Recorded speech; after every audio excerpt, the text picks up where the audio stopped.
Imagine a landscape fractured and parched, its earth cracking like shattered glass. Not a single tree broke the horizon. Rivers, once vibrant arteries, had long since vanished, their beds baking exposed to an unrelenting sun. This was the desolate reality of the Methow and Yakima watersheds in Washington during the early 2000s. Heat waves shimmered across the barren terrain. Wildfires raged through what sparse vegetation remained, consuming up to 70% of the forests that once provided vital shade for these waterways. Ash clouds billowed into the sky. When the rains finally arrived, the charred earth, unable to absorb moisture, gave way to black mudslides that roared down hillsides, carrying debris and leaving widespread destruction in their wake.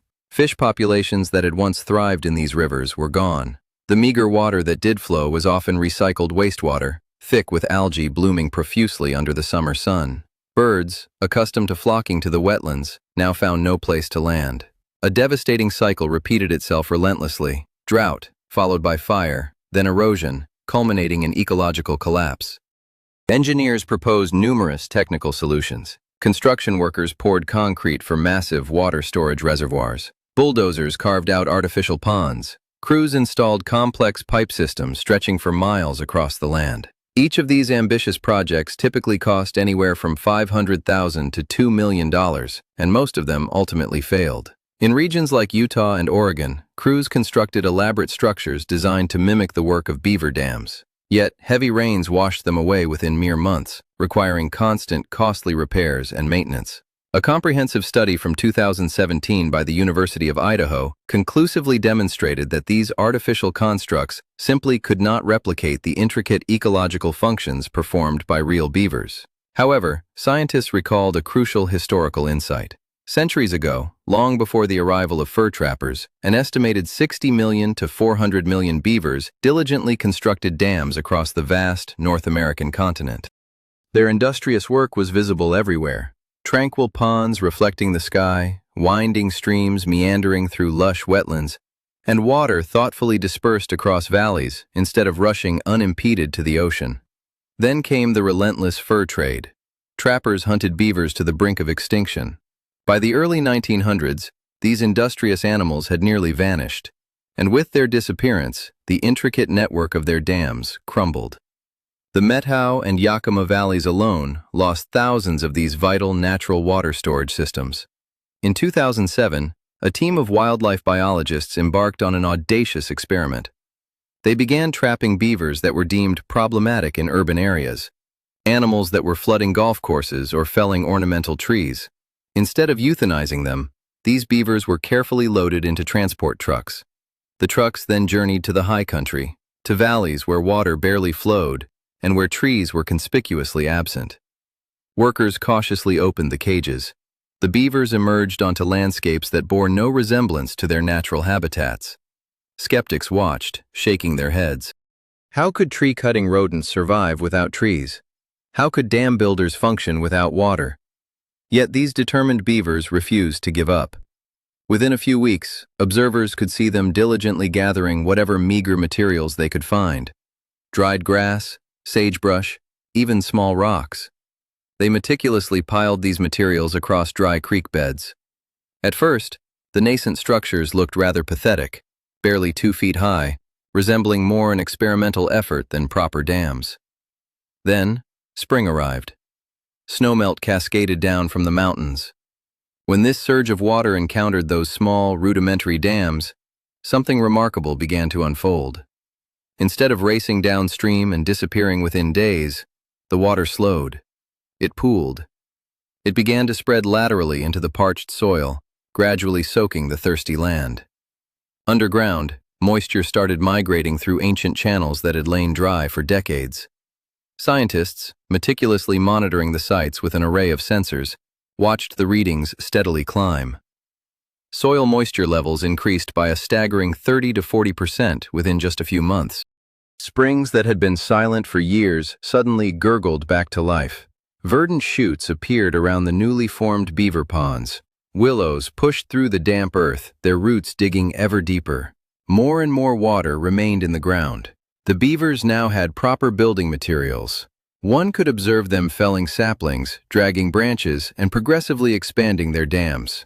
Cottonwoods and aspens soon followed the willows, Birds returned, perching on branches, weaving their nests. Insects buzzed over the water, and dragonflies darted gracefully between the reeds. The soil darkened, enriched by organic matter, and earthworms churned through the rejuvenated ground. Within just 3 years, valleys that had once been dismissed as barren wastelands were now covered in lush, green corridors. Trees provided ample shade for the streams, keeping the water cool even during the intense summer heat. Water temperatures dropped below 68 degrees Fahrenheit, a critical threshold allowing salmon eggs to survive. And the salmon indeed returned.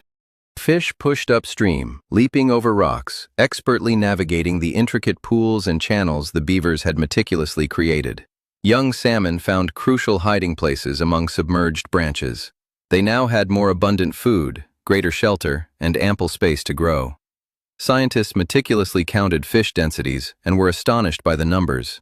4 to 5 times more salmon in areas with beaver dams compared to adjacent streams without them. Then, wildfire season arrived. Flames swept fiercely across the region, consuming everything in their path. But when the fires reached the beaver wetlands, something truly unexpected occurred. The saturated ground, the vibrant green vegetation, and the standing water created formidable barriers that the flames could not easily breach.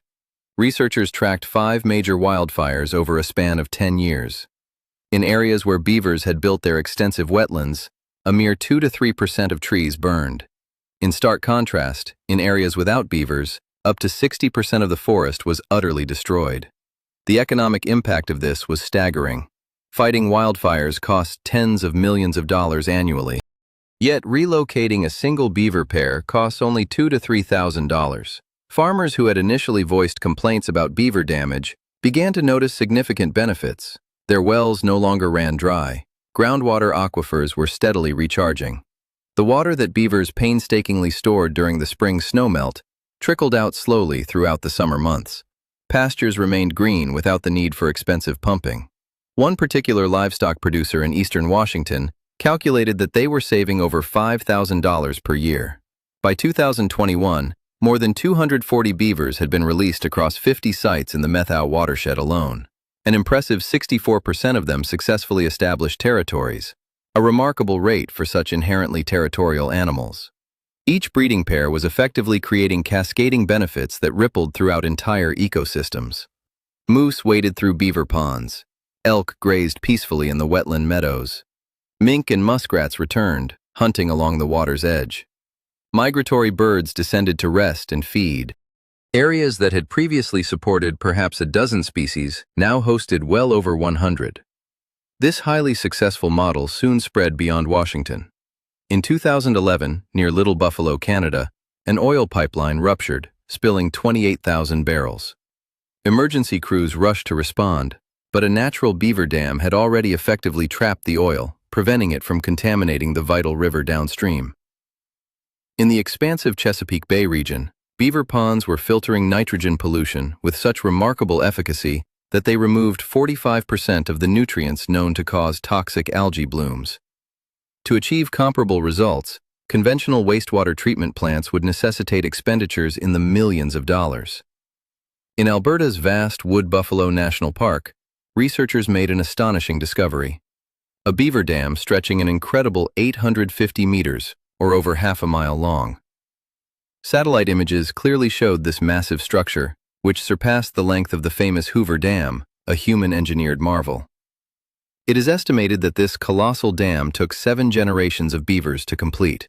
Then, in May of 2025, an event unfolded in the Czech Republic that left ecologists laughing in sheer disbelief. Officials had spent 7 years and invested over 30 billion local currency units attempting to restore the Boden wetland. Paperwork accumulated in enormous stacks. Engineers meticulously drew intricate blueprints. Nothing seemed to work. Then, they released 8 beavers. Within just 2 days, these animals had constructed a chain of fully functioning dams. Within weeks, crayfish reappeared, rare green frogs returned, and migratory birds began landing on the newly formed ponds. Experts openly admitted that the beavers had accomplished the task far more effectively than any human plan. Back in Washington, the project continues to expand and evolve. Researchers now deploy sophisticated thermal sensors and soil moisture monitors across numerous beaver sites. Drones fly overhead, meticulously mapping the growth of wetlands. GPS collars track beaver movements and intricate behavior patterns.